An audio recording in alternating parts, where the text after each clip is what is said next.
Hello श्रोताओं, नमस्कार। स्वागत है आपका मेरे चैनल अनुगुंज पर। साहित्यिक विधाओं की श्रृंखला में आज सुनेंगे लेखक भानु प्रकाश द्वारा लिखित उपन्यास तुझसे नाराज नहीं जिंदगी।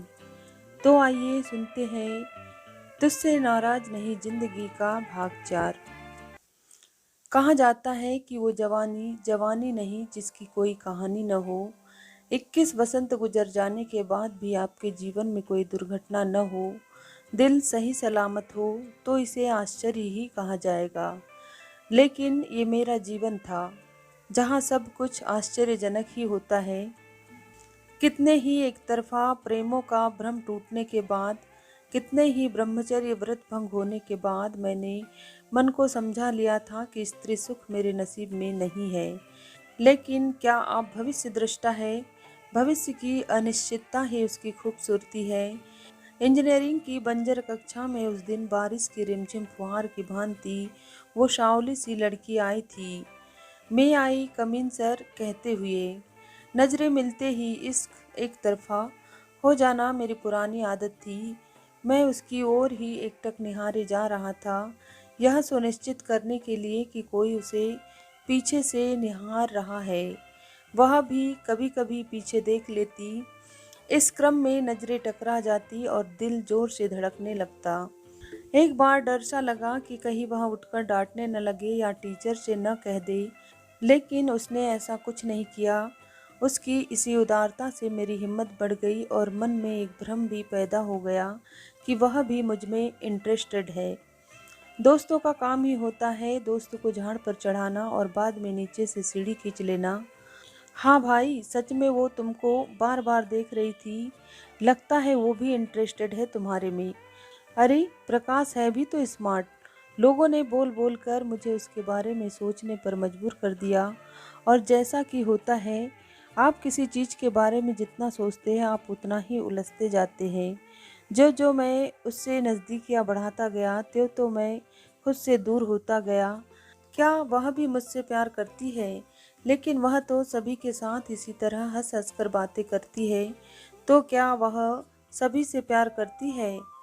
लेकिन एक चीज़ है, मुझसे बात करते वक्त उसकी आंखों में चमक आ जाती है। एक खुशी के साथ बात करती है। औरों से तो सिर्फ उनका मन रखने के लिए बात कर लेती है। सच में वह है ही इतनी नेक दिल कि किसी को ठेस नहीं पहुंचाना चाहती, इसीलिए सबसे बात करती है। लेकिन इन मजनुओं को भी सोचना चाहिए कि कुछ देर के लिए उसे अकेला छोड़ दे। जहाँ मौका मिला ऐसे लपकते हैं जैसे गुड़ के पीछे मक्खी। बेचारे करे भी तो क्या करे। 50 लड़कों के क्लास में सिर्फ 3 लड़कियां हैं, उसमें भी खूबसूरत और चंचल एक ही है। इतना टफ कंपटीशन देखकर मैं यही निष्कर्ष निकाल पाता हूँ कि लड़कियां इंजीनियरिंग पसंद नहीं करती या फिर अभिभावक उन्हें यहाँ तक पहुँचने ही नहीं देते। उस दिन वह कक्षा में नहीं आई थी। बार बार मैं घड़ी को निहारता। अभी तो 10 ही मिनट हुए हैं, 15 ही मिनट हुए हैं, शायद वो विलंब से आ जाए। 20 मिनट हो गए, लगता है आज नहीं आएगी। आज बिल्कुल मन नहीं लग रहा था पढ़ाई में। ऐसे में शिक्षक का बार बार मेरी ओर ताकना अखर रहा था। आखिरकार मेरी चोरी पकड़ी ही गई। Are you here? शिक्षक गरजे। Yes you. Yes sir. ध्यान कहाँ है आपका? कहीं नहीं। तो बताओ मैं अभी क्या पढ़ा रहा था? जी वो थर्मोडायनेमिक्स। कक्षा में एक हंसी फैल गई। थर्मोडायनेमिक्स की तो एक क्लास ही है, लेकिन मैं कौन सा टॉपिक पढ़ा रहा था? क्यों बच्चे की जान ले रहे हो साहब? जो पढ़ा रहे थे वो पढ़ाओ ना। मैंने ब्लैक बोर्ड का मुआयना किया। Sir, first law of thermodynamics.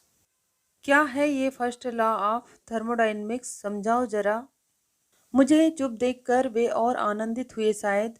सरक कर सामने आ गए और मेरे कंधे पर हाथ रखकर मुझे बैठा दिया। फिर खुद भी एक बेंच पर आधा नितंब रख कर बैठ गए। देखो बेटा, तुम एक होनहार विद्यार्थी हो, लेकिन कुछ दिनों से मैं देख रहा हूँ कि तुम्हारा मन नहीं लग रहा है पढ़ाई में। कुछ प्रॉब्लम है? देखो, इतनी दूर से तुम पढ़ाई करने के लिए यहाँ आए हो। माँ बाप के इतने पैसे खर्च हो रहे हैं, कितनी उम्मीदें होगी उन लोगों की तुमसे, मालूम है? अगर ठीक से पढ़ाई नहीं करोगे तो मेरी तरह प्राइवेट कॉलेज का टीचर बनोगे। हाँ, सही कह रहा हूँ। जिसका कहीं सिलेक्शन नहीं होता वही टीचर बनता है। देखो, इंजीनियरिंग पास करना कोई बड़ी बात नहीं है। जो भी यहाँ आया है खींच तान के पास कर ही जाएगा। लेकिन दाल आटे का भाव तब मालूम होता है जब आप डिग्री लेकर मार्केट में निकलते हैं। बाकी आप लोग खुद ही समझदार है। इश्क में गिरफ्तार व्यक्ति को ज्ञान की बातें नहीं समझ में आती। बात कान में घुसकर कान से ही निकल गई, दिमाग तक पहुंची ही नहीं, बस सिर हिल गया सहमति में। कक्षा खत्म होते ही मैं लाइब्रेरी की ओर भागा, इस उम्मीद में कि कुछ चमत्कार हो जाए, किसी दैवी प्रभाव से कंचन वहां मिल जाए। अपनी किस्मत और अनुमान पर मुझे कभी इतनी खुशी नहीं हुई थी जितनी आज हुई। सचमुच किताबों के पहाड़ के सामने खड़ी वो लड़की कंचन ही थी। एक पल के लिए लगा कि मैं दौड़ कर जाऊं और उससे लिपट जाऊं, लेकिन न तो ये जगह उपयुक्त थी इस प्रकार के प्रेम प्रदर्शन के लिए, न ही मैं इतना निर्भीक था। धीरे से उसके बगल में खड़ा हो गया और किताबों से छेड़छाड़ करने लगा। क्या ढूंढ रहे हो? सहज होते हुए मैंने पूछा। ओह प्रकाश, कुछ नहीं, बस ऐसे ही मारिश मैनू की डिजिटल इलेक्ट्रॉनिक खोज रही थी। उस कॉर्नर में मिलेगी, रुको मैं ला देता हूँ। एक टेबल के आमने सामने बैठे हम दोनों अपनी अपनी किताबों में व्यस्त हो गए। मन में कई सवाल उठते थे लेकिन जुबान तक आते आते रुक जाते थे। इस तरह कभी एक लड़की के साथ अकेले में नहीं बैठा था। जब भी लड़कियों से बात की थी तो समूह में ही। आज ऐसा लग रहा था जैसे सबकी नजरें मेरी ही ओर जमी हुई है। इसलिए मैं सिर झुकाए किताब में गड़ा जा रहा था। खिलखिलाहट की आवाज़ सुनकर मैंने अपनी गर्दन ऊपर की। देखा तो ब्रजेश बैठा है। क्या बे, कितना मग्न होके पढ़ता है, अगल बगल भी ध्यान दिया करो। प्रकाश एकदम सीरियस होके पढ़ता है इसलिए तो फर्स्ट आता है, मेरे बदले कंचन ने जवाब दिया। ब्रजेश के आ जाने से मेरी हिम्मत बढ़ गई थी। हम लोगों को तो पढ़ना ही पड़ेगा ना। लड़के जो है, अगर नहीं पढ़ेंगे तो नौकरी कैसे मिलेगी, और अगर नौकरी नहीं मिली तो लाइफ कैसे कटेगी। वाह, और हम लोगों को क्या पढ़ना नहीं पड़ता? कंचन ने प्रतिवाद किया। अरे लड़कियों का क्या है, पढ़ाई बस एक शौक है, कोई मजबूरी नहीं। नौकरी मिली तो ठीक, वरना शादी करके सेट हो जाना है। टेंशन तो हम लोगों को है, नौकरी नहीं मिली तो पिताजी भी लात मार के बाहर कर देंगे। इस प्रकार की बहसों में ब्रजेश विशेष आनंद लेता था। सही बात है, मैंने जोड़ा। नौकरी नहीं मिली तो ब्रजेश की शादी भी नहीं होगी। तुम्हारा क्या है, तुम तो शादी करके फॉरेन चली जाओगी, ब्रजेश बेचारा लटक जाएगा।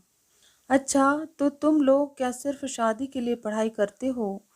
प्रकाश को जल्दी है, इसकी उम्र बहुत हो गई है। हंसते हुए ब्रजेश मेरे बहाने अपने दिल की बात कह रहा था। क्या बे, महिला एवं बाल विकास के मंत्री लोग, क्लास नहीं करना है क्या? खाली फैमिली प्लानिंग ही करते रहते हो, कभी पढ़ाई भी कर लिया करो। शमीर की आवाज़ से हमारा ध्यान घड़ी की ओर गया। अरे हाँ, काफ़ी देर हो गई है। ब्रजेश आज बहुत खुश नजर आ रहा था। रूम में इधर उधर टहलता और फिर आईने के सामने खड़े होकर खुद को निहारता, कभी बाहां मोड़कर अपने मसल्स देखता तो कभी सांस खींचकर सीना फुलाता। उसके सिर पर बाल कम हो गए थे, जिसे लेकर वह परेशान रहा करता था। आईना सिर के चारों ओर ले जाकर वह मुआयना कर रहा था कि कितने बाल खत्म हो गए हैं और कितने बचे हैं। मैं चुपचाप कनखियों से उसकी हरकतों को देखकर मन ही मन मुस्कुरा रहा था। ये हम दोनों रूम पार्टनर्स के बीच एक अलिखित समझौता जैसा था कि हम लोग सीधे एक दूसरे से बात नहीं करते थे। किसी तृतीय पक्ष की उपस्थिति में ही हमारी बातचीत होती थी। इसकी वजह शायद ये थी कि हम दोनों ही मितभाषी और संकोची थे। क्या ब्रजेश, बहुत बाल निहार रहे हो, कम हो गए क्या? रूम में प्रवेश करते हुए अनीश ने अपने अंदाज में ब्रजेश को छेड़ा। आज ब्रजेश ने कंचन से बात की है लाइब्रेरी में, इसलिए खुश है, मैंने बताया। अच्छा, और तुम क्या कर रहे थे? रोज मौका मिलते ही पीछे पड़ जाते हो और हमको बोलते हो। अनीस, प्रकाश तो कंचन से प्यार करता है, पटाने दो उसको, तुम काहे उसमें टांग घुसेड़ रहे हो। ब्रजेश, क्यों? उस पर किसी का नाम लिखा हुआ है, जिसमें दम है पटाए, हम कहाँ किसी को रोक रहे हैं। अनीस, लेकिन तुम तो वो फोन वाली से बतियाता है ना, इसको छोड़ दो प्रकाश के लिए। ब्रजेश, कौन हूँ? पटना वाली? छोड़ दिए उसको, आजकल एक दूसरी लड़की मिल गई है, यही जेवियर कॉलेज की है। ब्रजेश उस्ताद था इस प्रकार फोन पर फ्रेंड बनाने में। तब नई नई मोबाइल क्रांति आई थी इस देश में। धीरे धीरे मोबाइल उच्च वर्ग से मध्यम वर्ग की ओर पैर पसार रहा था। शौक से जरूरत बन चुका मोबाइल अब लगभग हर हाथ में नजर आने लगा था। ऐसे ही दौर में रिलायंस ने एक फ्री वाला ऑफर निकाला था। कोई 400 या 500 का पैक भरा कर आप महीने भर फ्री बात कर सकते थे। रिलायंस टू रिलायंस। प्रेमी जोड़ों में यह पैक काफ़ी लोकप्रिय हुआ। वहीं कुछ मंचलों में एक नया शौक घर कर गया। वो बेतरतीब कुछ भी नंबर डायल करते, अगर कोई लड़की उठा ले तो फिर बार बार उस नंबर पर कॉल करते। कुछ पड़ जाती थी, कुछ लताड़ देती थी। तो ब्रजेश साहब भी इसी फिराक में रहते थे कि कहीं से किसी लड़की का नंबर मिल जाए, फिर अपनी वाकपटुता से लड़की पर अपना प्रभाव छोड़ने में सफल रहते। अब घोड़ी की देखा देखी बेंग भी नाल ठुकवाने लगे तो क्या होगा। एक दिन मैंने भी एक नंबर डायल किया था, लड़की ने फ़ोन उठाया तो मैंने पूछा, पूजा है क्या? नहीं, वह बोली। लेकिन ये तो पूजा का नंबर था। वैसे आपका नाम क्या है? मैंने पूछा। आपको पूजा से बात करनी है ना? मैं पूजा नहीं हूँ। ओके, आप अपना नाम तो बताइए। डरते डरते मैंने कहा। नाम? नीचे झाँकिए, चप्पल दिखाई दी? अब उसे उठाइए और अपने गाल पर लगाइए, और आइंदा फिर चप्पल खानी हो। Phone cut. हर कोई हर फन में उस्ताद नहीं हो सकता। ब्रजेश की खुशी का असली कारण अब मालूम हुआ। उसने एक रहस्य उद्घाटन किया। आज एक चीज़ देखे है लाइब्रेरी में, और फिर वह चुप होकर हम लोगों की ओर देखने लगा ताकि हम उससे पूछे कि क्या हुआ। हमारे क्या देखे पूछने पर वह रहस्य को और लंबा करने के लिए इधर उधर ताक कर मुस्कुराने लगा। आखिरकार अपने टकले को सहलाते हुए उसने बताया, आज कंचन का ब्रेस्ट दिखाई दे रहा था। अंदर वह लाल रंग का इनर पहने थी। उफ, ओ मार्शल दृश्य आंखें बंद करते ही सामने आ जाता है। बुरा लगा मुझे, साला डर्टी माइंड, खाली कचरा भरा है दिमाग में। अबे दिखाई दे रहा था तो देख लिए, इसमें मेरी क्या गलती है। सही है ब्रजेश, अब कोई उघार के घूमेगा तो लोग देखेंगे ही। अनीस बोलता गया। वैसे भी ब्रजेश के आंख में लेजर फिट है। जहाँ न जाए कवि वहाँ जाए ब्रजेश कुमार रवि। मुझे बुरा लग रहा है यार, मैं प्यार करता हूँ उससे। ऐसा मत बोलो उसके बारे में।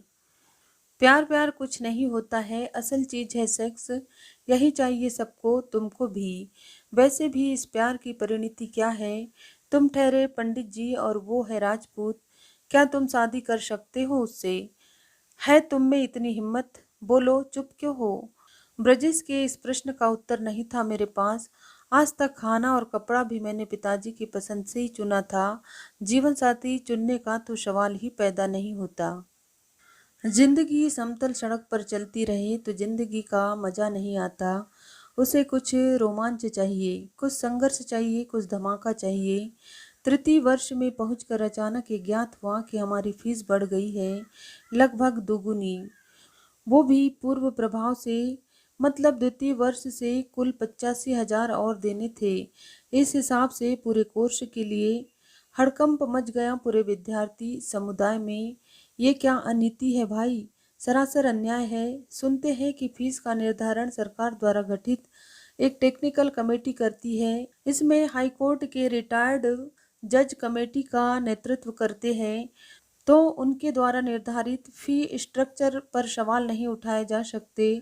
साइंटिफिक तरीके से इसका निर्धारण होता है। हाँ ठीक है, जो फीस लेनी है लो, लेकिन आप नए सेशन से लेंगे ना। नए भर्ती होने वाले छात्रों से लीजिए नई फीस। पुराने छात्रों से आप बैक डेट से बढ़ी हुई फीस कैसे ले सकते हैं? हम लोगों ने जब एडमिशन लिया था तब हमें बताया गया था कि आपकी फ़ी 18,000 सालाना है। अब कहाँ जा रहा है? 35,000 पर ईयर लगेगा। कहाँ से लाएंगे हम लोग पैसे? हम लोगों का विरोध सुनकर कठपुतली प्रिंसिपल ने सिर्फ एक ही जवाब दिया था, जाने चेयरमैन साहब, हम लोग क्या कर सकते हैं। चेयरमैन साहब के पिछले रिकॉर्ड और लालची स्वभाव को देखते हुए उनसे रहम की कोई विशेष उम्मीद नहीं थी, फिर भी मरता क्या न करता। चेयरमैन साहब ने एक कागज निकाल कर आगे कर दिया। ये देखिए, विज्ञान और प्रौद्योगिकी विभाग का सर्कुलर। इसमें साफ लिखा है कि 2005 से यह फी स्ट्रक्चर लागू होगा। इसमें कोई विवाद ही नहीं है। आप लोग झूठ मूठ का हंगामा कर रहे हैं। सर, इसमें 2005 सत्र लिखा है, जिसका मतलब हुआ 2005 बैच या उसके बाद एडमिशन लेने वाले। इसका गलत व्याख्या किया जा रहा है कि 2005 से नया फी लिया जाएगा, किसी ने हिम्मत करते हुए कहा। आप लोग क्या ज़्यादा होशियार है? सरकार में बैठे लोग क्या बेवकूफ़ है? जाइए सरकार से बात कीजिए। हम कुछ नहीं कर सकते। पढ़ना है तो पैसा देना ही होगा। किसको पता था कि नसीब में आंदोलन भी लिखा है। उच्च शिक्षा एवं प्रौद्योगिकी विभाग के सचिव ने जब हमारे प्रतिनिधि मंडल से बातचीत करने से ही इनकार कर दिया, तब हमारे पास आंदोलन के सिवा कोई चारा नहीं बचा। हॉस्टल में मौजूद लड़कों के फ़ोन घनघनाने लगे कि जल्दी से सचिवालय पहुंचो। एक से दूसरे, दूसरे से तीसरे, खबर आग की तरह फैल गई। नेपाल हाउस सचिवालय चलो का नारा पूरे हॉस्टल में गूंज गया। भर भर कर ऑटो, बाइक, गाड़ियां क्रांति स्थल की ओर निकल पड़ी। वहां का नज़ारा उत्साह बढ़ाने के लिए काफ़ी था। लगभग 500 विद्यार्थी सचिवालय के गेट पर धरना दिए बैठे थे। कुछ दूसरे कॉलेजों के स्टूडेंट्स, जिनके पास समय की कोई कमी नहीं थी, मुफ्त में सहयोग करने पहुंच गए थे। हमारे नेताजी ने हमें अब तक की गतिविधियों से अवगत कराया कि अब आंदोलन होगा। ये लोग छात्रों की ताकत को नहीं जानते। सत्ता बदल जाती है जब छात्र आंदोलन पर उतरते हैं। क्या ये लोग भूल गए हैं इमरजेंसी का दौर? जब तक मंत्री जी हमें बातचीत के लिए नहीं बुलाते, हम लोग यही बैठे रहेंगे। भाषण सुनकर कुछ लोगों ने सीटियां बजाई तो कुछ ने तानाशाही नहीं चलेगी या गली गली में शोर है, अमुक जी चोर है जैसे नारे लगाए। कुछ उत्साही युवकों ने मेन गेट को जाम कर दिया। इससे अंदर उपस्थित कर्मचारियों को परेशानी होने लगी। संध्या का समय, उनके घर लौटने का वक्त था। हाथ जोड़कर गिड़गिड़ाने लगे कि भाई, हम लोगों को जाने दो, हमारा क्या कसूर है। महिलाओं को जाने दिया गया। अब तक पुलिस भी आ चुकी थी। आते ही पुलिस वालों ने अपना हस्त कौशल दिखाया। लाठियों के बौछार से भीड़ ऐसे बिखर गई जैसे चींटियों का झुंड तेज हवा में। गेट से हटकर अलग जमा हो गई भीड़। अंदर से खबर आई कि अपने लीडर को भेजो बातचीत के लिए। लगभग आधे घंटे बाद नेताजी जब बाहर आए तो उत्सुक भीड़ के खड़े कानों को कोई खुशखबरी नहीं मिली। नेताजी ने बताया, कोई हल नहीं निकला बातचीत से। हमारी राय है कि हमें मंत्री जी के आवास पर चलना चाहिए। हम लोग यहाँ से निकलेंगे मेन रोड पर मार्च करते हुए, फिर लाल चौक जाएंगे, वहां से कचहरी जहाँ मंत्री जी का निवास है। जवानी के जोश से लबरेज युवा फौज लगभग 3 किलोमीटर के लंबे सफर पर निकल पड़ी। रात के 8 बजे हाईवे पर चलते इस समूह को देखकर लोग आशंकित और चकित थे। भीड़ की अपनी सोच होती है, भीड़ की अपनी शक्ति होती है। भीड़ में व्यक्तिगत विचार खो जाते हैं, इसलिए भीड़ को नियंत्रित करना कठिन होता है। रास्ते में खड़ी साइकिल, ठेले और गाड़ियों को ठोकर मारते, भद्दी गालियां देते भीड़ आनंदित महसूस कर रही थी। भगवान शायद इम्तिहान और कड़ा लेना चाहते थे। रिमझिम फुहार अचानक मूसलाधार बारिश में तब्दील हो गई। युवा क्रांतिकारियों का जोश और बढ़ गया। शर्ट खोलकर हवा में लहराने लगे। शाला बारिश, आज बवंडर भी हम लोग का रास्ता नहीं रोक पाएगा। बारिश की मोटी मोटी बूंदें चेहरे से चट चट टकराती, लुढ़क कर मुंह में आ जाती। चश्मे पर जमी बूंदों को साफ करने के लिए कोई सूखा कपड़ा नहीं बचा। रुमाल से लेकर चड्डी सब कुछ गीला। आपाद मस्तक भींगे मानो शमों को मंत्री जी का ज़्यादा इंतजार नहीं करना पड़ा। शायद उन्हें पहले ही सूचना दे दी गई थी। जब हमारे प्रतिनिधि मंत्री जी से मिलकर बाहर निकले तो खुश दिखाई दिए। ठंड से ठिठुरते और एक दूसरे से सटे जनसमूह को संबोधित करते हुए उन्होंने कहा, बातचीत आशाजनक रही। मंत्री जी ने कहा है कि उन्हें पूरी स्थिति की जानकारी नहीं है, लेकिन वो जल्द ही अपने विभाग को निर्देश देंगे कि इस पर तुरंत कार्यवाही की जाए। उन्होंने भरोसा दिलाया है कि कोई भी निर्णय छात्र हित को ध्यान में रखकर ही लिया जाएगा। लोकतंत्र की जीत का जश्न मनाती हुई विजेता भीड़ अपने अपने घर को चली। टेक्नोफेस्ट अभियंताओं का एक प्रकार का सांस्कृतिक मिलन है, जिसमें विभिन्न इंजीनियरिंग कॉलेजों के छात्रगण एक जगह जुटते हैं। इसमें तरह तरह के प्रोजेक्ट्स, रिपोर्ट्स आदि की प्रदर्शनी लगाई जाती है। कई तरह के सांस्कृतिक कार्यक्रम जैसे क्विज, गीत संगीत, डांस, कॉमेडी आदि प्रतियोगिताओं का भी आयोजन होता है। इस बार हमारा कॉलेज भी टेक्नोफेस्ट का आयोजन कर रहा था। कुछ नेता टाइप छात्रों की बन आई थी। इतने बड़े आयोजन में कितना खर्च आएगा मालूम है तुम लोगों को? बस बोल दिए कि इतना इतना चंदा क्यों वसूला जा रहा है। 1 लाख तो वो म्यूजिक ग्रुप वाला ले रहा है। धनबाद से मंगाया जा रहा है, पता है। देखो, ये कॉलेज की इज्जत का सवाल है। दूर दूर से लोग आने वाले हैं। ऐसे में हम लोग एक दूसरे का सपोर्ट नहीं करेंगे तो कैसा होगा? तुम ही लोग सोचो। सही बात है, ये आयोजन अकेले मिश्रा या परवेज की जिम्मेदारी नहीं है। 400-500 कोई बड़ा चीज नहीं है। कॉलेज की इज्जत नहीं डूबनी चाहिए। बाद में मनीष ने कमेंट किया था, कॉलेज की इज्जत मेरा ठेंगा, साले चंदाखोर शब्द। मुझे भी शौक चल रहा है अपनी प्रतिभा दिखाने का। गाने का शौक तो बचपन से था ही, बस झिझक दूर करने की देर है। स्टेज से डर लगता है, लेकिन डर के आगे ही जीत है। वो स्कूल वाली बात और थी, जब मैं स्वतंत्रता दिवस का भाषण देने स्टेज पर चढ़ा था। आदरणीय सभापति के आगे कुछ भी याद न रहा। झट से पॉकेट से वो लिखा हुआ भाषण निकाला। किसी धावक की तरह एक सांस में पूरा पेज पड़ गया।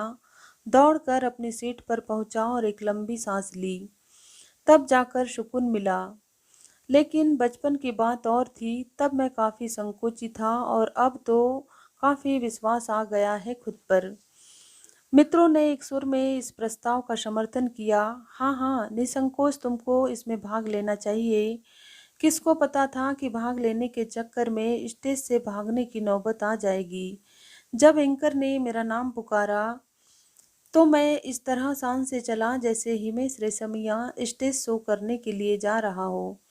स्टेज पर चढ़कर जब मैंने भीड़ का मुआयना किया, तब ज्ञात हुआ कि भीड़ क्या चीज़ है। लगभग 1000 जोड़ी आंखें मुझ पर जमी हुई थी। लगा जैसे मुझे सार्वजनिक फांसी दी जा रही है। प्रस्तुत है हमारे ही कॉलेज के तृतीय वर्ष के छात्र प्रकाश पाठक के स्वर में, मैं पल दो पल का शायर हूँ। So enjoy this beautiful song. आंखें मूंद कर मैं गाने लगा। लोगों को लगा कि मैं तल्लीन होकर गा रहा हूँ, लेकिन मैं इतना तल्लीन हो गया था कि ये भी याद नहीं रहा कि कहाँ रुकना है और कहाँ गाना है। बिना ब्रेक के अंतरा मुखड़ा सब एक सांस में ही गा दिया मैंने। वाद्य यंत्र वालों को भी बहुत दिक्कत हुई होगी मेरी स्पीड से मैच करने में। गाना खत्म होते ही भीड़ ने तालियां बजाई, लेकिन ये तालियां किसी हथौड़ी की तरह मेरी हृदय पर चोट कर गई। लड़की को इम्प्रेस करने के चक्कर में चौबे से दूबे बनकर लौटे। धन्यवाद श्रोताओं। तो ये था उपन्यास तुझसे नाराज नहीं जिंदगी का भाग 4। उपन्यास के अगले भाग को सुनने के लिए मेरे चैनल अनुगूंज को जरूर सब्सक्राइब करें, लाइक करें, अपने मित्रों को शेयर करें। Thank you.